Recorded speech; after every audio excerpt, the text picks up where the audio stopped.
Petite visite tropique marché, on y va? Alors on a le rayon jus, avec les sirops, tout ce qui suit. On a des ignames blanc, igname France, igname jaune, avocat, patates douces, des cives, persil, bananes, christophine, riz, haricots, la pâtisserie, le poisson, le lambi, attention, et les boudins, les acras. On va prendre un peu des épices, boudin, sauce chien, graines à roussir, colombo, pâte à colombo, sauce colombo et tous nos fameux piments aussi, des vrais piments. Pitié. Chez Tropique Marché, on vous attend, on vous accueille, on est ouvert. Tout est là chez Tropique Marché. C'est bien des autres, venez qu'à Tropique Marché. On vous attend. Guadeloupe, actualité. Après plus de 3 mois de grève à la police municipale de Baie-Mahault, la maire prend enfin la parole sur le conflit. Pour rappel, les agents réclament le paiement de leurs heures supplémentaires. Hélène Polifonte souhaite désormais échanger avec eux sur leur planning de travail et rétablir l'ordre et la sérénité dans sa commune. Un reportage de Charlie Dagonia. Nous avons rencontré l'UTC-GTG à plusieurs reprises, avec bien sûr les représentants de la police municipale. Nous ne sommes pas entendus. Et c'est la raison pour laquelle nous avons fait appel à un médiateur. Une rencontre avec le médiateur, bien sûr, avec les syndicats qui s'est soldée par un échec, c'est vrai. Mais il en ressort tout de même que nous avons fait une proposition. Il s'agit d'un planning qui a été proposé, ne générant aucune heure supplémentaire. Il s'agira pour les agents de travailler 35 heures effectives. Sur les 42 heures dont ils font état, il faut savoir, et la population doit le savoir, il s'agit de la plage horaire d'ouverture de la police municipale.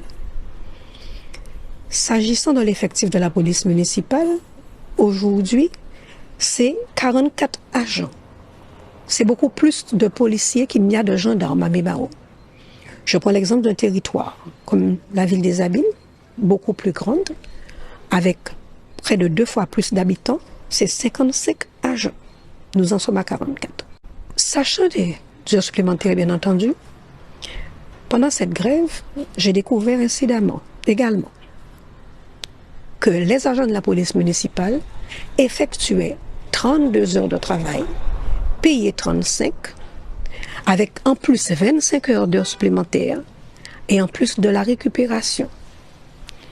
La proposition qui est faite aujourd'hui et sur laquelle je souhaiterais véritablement qu'on puisse s'asseoir, c'est cette proposition de planning de travail pour les agents de 35 heures effectives et qui ne génère pas d'heures supplémentaires pour la collectivité. Je connais la spécificité du métier d'un policier, mais aussi la spécificité du métier de chaque agent. Aujourd'hui, il n'est plus question qu'on puisse créer des injustices et également des phases où il n'y aura pas d'équité sur le territoire. Donc j'entends, mais je dis simplement qu'aujourd'hui, on va s'asseoir autour d'une table, c'est ce que je souhaite véritablement, de manière à pouvoir parler de ce planning de 35 heures qui ne génère pas d'heures supplémentaires. Baie-Mahault a besoin de sérénité et j'espère que cela, l'ensemble des grévistes l'ont également compris. Les marins pêcheurs de Déhay ont enfin leur halle aux poissons. Structure indispensable pour ces professionnels de la mer, elle a été inaugurée le jeudi 27 juillet en présence d'élus régionaux, du président de la CANBT et de la maire de Déhay. Les habitants pourront enfin se fournir et échanger avec les pêcheurs dans un lieu dédié. Un reportage de Gérard Loiseau. C'est une très grande satisfaction que nous puissions inaugurer le poisson. Comme vous avez entendu le maire de Déhay qui a précisé que c'est moi-même qui l'avais initié il y a de cela plus de 5 ans. Et dès notre arrivée, nous avons voulu que tous ces projets puissent être terminés. Donc il y a 3 semaines, nous avons inauguré le centre culturel ornithologique. Aujourd'hui, c'est le relais au poisson. Dans 15 jours, ce sera la base nautique de Petit-Bourg et après la base nautique de Sainte-Rose, donc c'est la contribution à l'aménagement du territoire. Mais au-delà donc de ce projet, c'est la conception même, on voit la modernité, mais maintenant la tradition et les fonctionnalités de manière à permettre à ce que les pêcheurs de Déhé puissent avoir un lieu où ils puissent vendre leurs poissons en toute sécurité, hygiène et bien sûr avec un local qui soit beaucoup plus attractif, donc plus sur le plan commercial. Très honoré de pouvoir faire l'inauguration de cette halle aux poissons qu'on attendait énormément. On est aujourd'hui avec les marins pêcheurs, on fête ce moment tous ensemble et avec le maire et avec tous ses représentants. Donc voilà. On est très contente pour les marins pêcheurs qui attendaient depuis bien longtemps cet équipement structurant pour favoriser leur travail de valorisation de leur production. Donc aujourd'hui, ils ont cette halle aux poissons où ils pourront venir détailler, vendre, etc. Et l'usager pourra venir sur place. Il va être utilisé de façon en respect avec le traitement du poisson, en respect avec l'hygiène, en respect avec toutes les normes qui ont été mises en place depuis peu et puis de façon aussi très régulière pour satisfaire la clientèle, les habitants, nos villageois, les Déhésiens et l'ensemble des personnes qui passeront devant cette halle. La région a financé cette opération à plus de 80% et c'est vrai que parce que ça rentre dans le cadre de la vision qu'a le président Charlus au niveau du développement de l'économie bleue. C'est vrai que, je l'ai dit, à l'époque, effectivement, nos grands-parents, nos aïeux construisaient leur maison d'eau à la mer. Effectivement, on ne voyait pas la valeur de la mer, ce que la mer pouvait apporter comme richesse. Et c'est vrai que cette volonté de la région, c'est de faire en sorte non seulement de permettre aux pêcheurs de développer leur activité, d'avoir une filière pêche vraiment structurée sur le territoire de la Guadeloupe, mais aussi de développer d'autres activités autour de la mer. Ça manquait aux marins pêcheurs parce qu'ils ont l'eau, l'électricité, la glace, 24 heures sur 24. Ils ont aussi l'essence, ils auront l'essence là très bientôt. Tout est déjà installé et là c'était la halle aux poissons. La ville de Sainte-Anne s'engage pour la préservation de l'environnement et la protection de notre île. La municipalité a doté son bourg de corbeilles de propreté pour accueillir les déchets ménagers et recyclables. Pour le maire, il s'agit d'une étape indispensable vers une économie verte. Un reportage de Solène Fèvre. La ville de Sainte-Anne a mis en place des corbeilles de propreté, donc de rue, double flux, donc tri sélectif, avec une corbeille une corbeille jaune destinée à recevoir tout ce qui est déchets recyclables, donc les plastiques, les bouteilles, les métaux, et une autre corbeille pour les tout venants. Ce sont des poubelles qui sont en qualité très, je dirais, sophistiquée. Ce sont des poubelles inox, c'est-à-dire que contre la corrosion, nous sommes quand même dans une commune balnéaire, donc il faut qu'on ait du durable. Les corbeilles sont installées principalement au niveau du bourg et elles seront bientôt installées sur la zone de Douville. Donc au total, on a 60 points de collecte, donc 52 points au bourg et 8 points à Douville. Nous devons avoir le geste simple de mettre les détritus dans des poubelles. Et je crois que la ville de Sainte-Anne s'est engagée dans le cadre de cet environnement et nous voulons sensibiliser cette population. C'est une très bonne chose car la propreté est égalité à la pureté et un endroit propre, c'est un endroit sain où tu peux vivre. On essaie vraiment de mettre en place des outils qui permettent à la population de transférer en fait ce qu'ils font déjà chez eux, puisque la population fait déjà le tri chez elle. Donc en fait permettre à la population de faire ce tri également sur les voies publiques. Sainte-Anne veut s'inscrire dans une démarche de commune verte au niveau de l'écologie. On parle beaucoup d'écologie, mais ce n'est pas la part de l'écologie.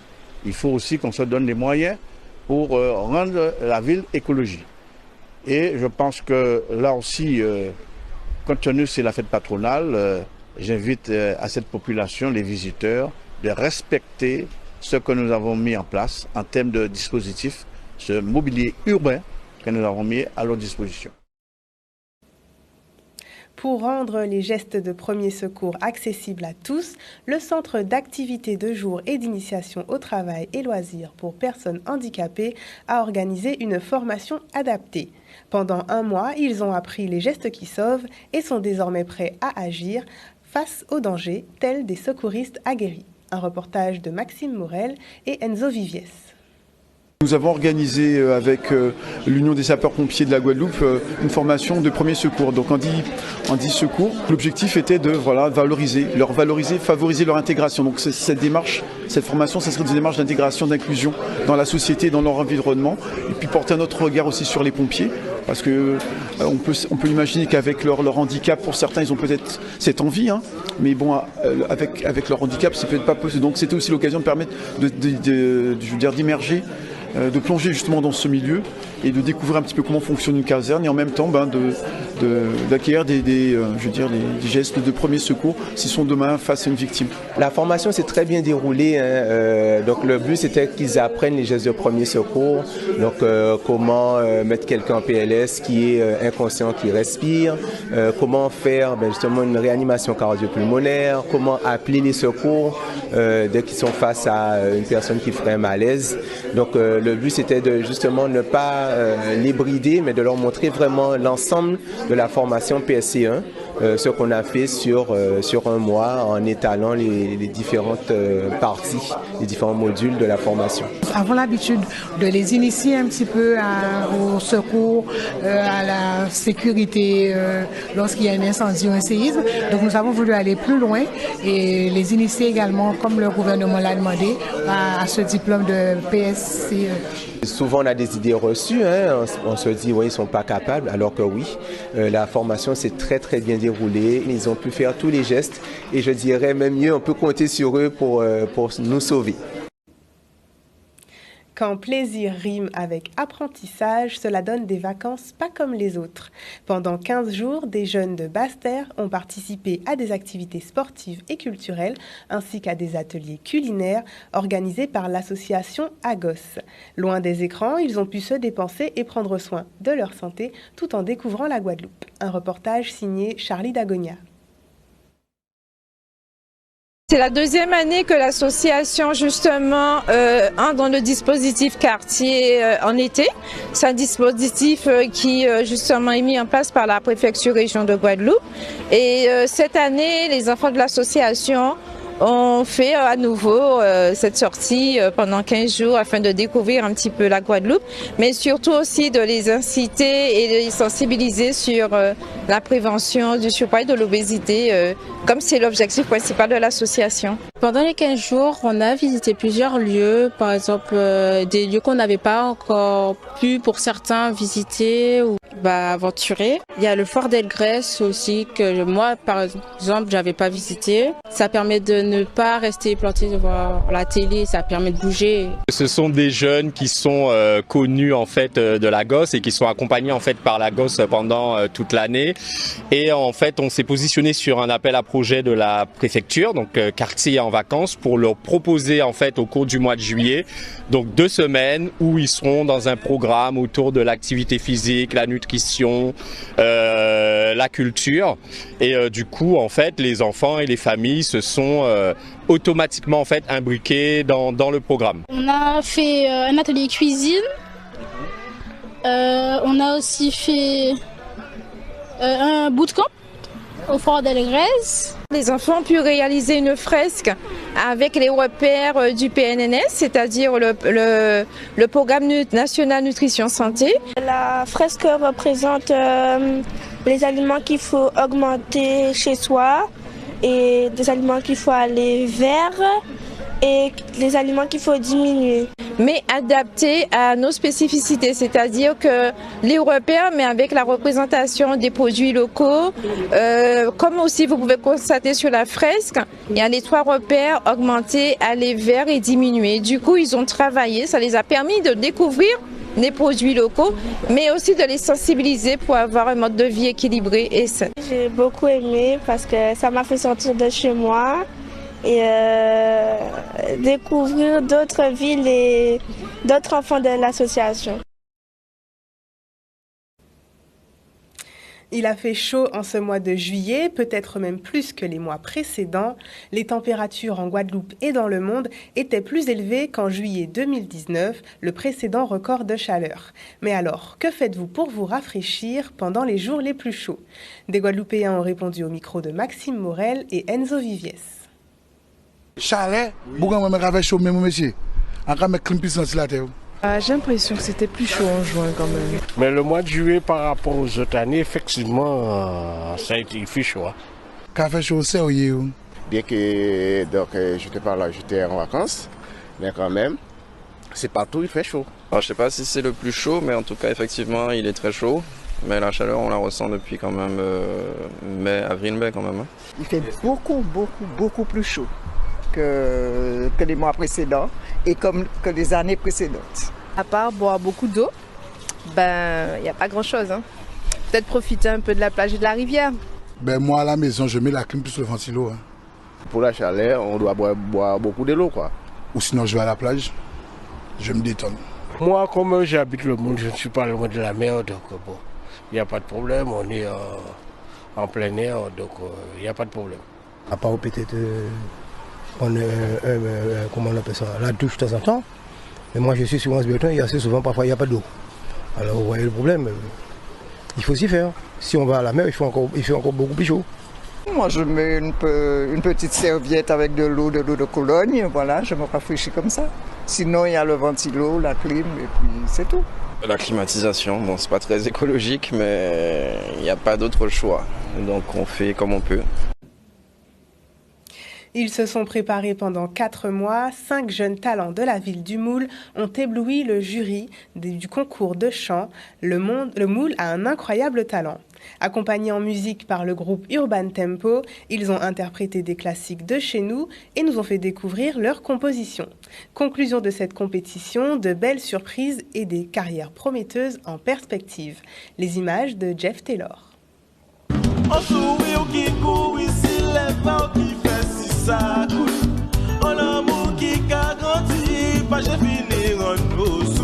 Ce que vous avez eu aujourd'hui, c'est le fruit de 4 mois de travail. 4 mois, c'est pas beaucoup. Et je trouve qu'en 4 mois, quand vous voyez le résultat, c'est vraiment assez exceptionnel. Et je crois que c'est le fruit d'un accompagnement qui a été également très strict. Et durant ces 4 mois, ces jeunes ont appris aussi.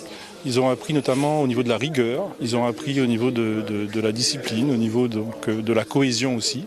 Et je crois que c'est ça qu'il faut retenir.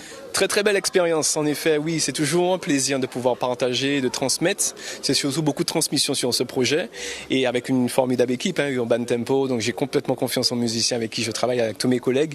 Et puis mettre ces jeunes en avant, c'est pour nous, ça reste, voilà, ça fait partie de notre job, de mettre nos artistes en avant. Ils ont beaucoup travaillé, ça s'est ressenti sur la qualité de leurs prestations et également les professionnels qui les ont accompagnés, que ce soit les musiciens sur scène amenés par Jérôme Castry ou bien même les équipes de la ville du Moule qui ont mis en place cette initiative. Je trouve ça vraiment magnifique. Depuis qui tend tout vent, pas bon, depuis qui joue tout fait moins comme ça. Au bon moment, nous qu'à vivre ensemble, mon séjour là où j'ai tout vent pas bon.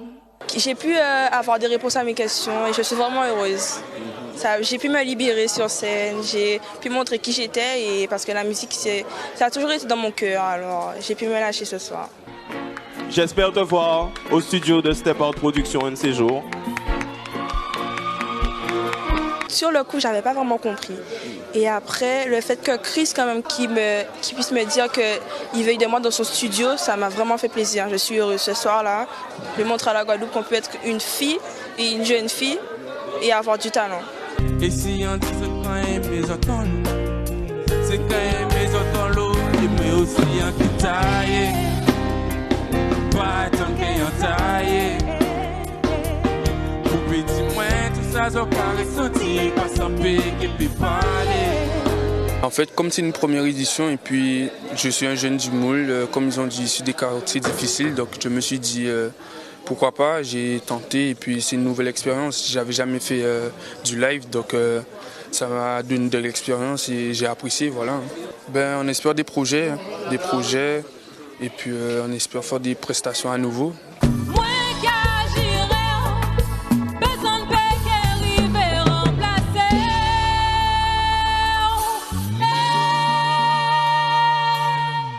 félicitations à eux, félicitations à ceux qui les ont accompagnés.